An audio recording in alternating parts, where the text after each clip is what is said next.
দেখেন যারা ছাত্র সংগঠন করে, এর উপরে আমাদের অনেক জামাত আছে, অনেক, যে ছাত্র সংগঠন ঠিক না, এইটা ঠিক না, থাকতেই পারে বক্তব্য, এটা আশ্চর্য হওয়ার কিছু নাই।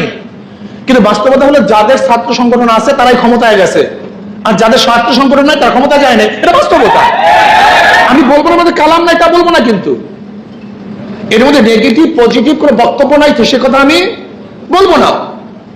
ছাত্র সংগঠন করার এবং না করার উভয় দিকেই বক্তব্য আছে, পক্ষেও যুক্তি আছে, বিপক্ষেও। কিন্তু আমি দেখছি যারা সংগঠন, ছাত্র সংগঠন যাদের আছে তারা ক্ষমতায় গেছে, যাওয়ার অপেক্ষা আছে, আর যাদের ছাত্র সংগঠন নাই তারা ক্ষমতায় যেতেও পারবে না, অপেক্ষাও থাকতে পারবে না। আমি কথাটা বুঝাতে পারছি? এর জন্য আমি বলতেছি যে বিপক্ষে পক্ষে বক্তব্য থাকবে, আছে, কিন্তু আমাদেরকে অবশ্যই মনে রাখতে হবে যে আমাদেরকে ভবিষ্যতে কিভাবে দেশ গড়তে হবে, কোন আলোকে দেশ গড়তে হবে, সেই চিন্তা ফেকে নিয়ে আমাদের সবাইকে কাজ করতে হবে।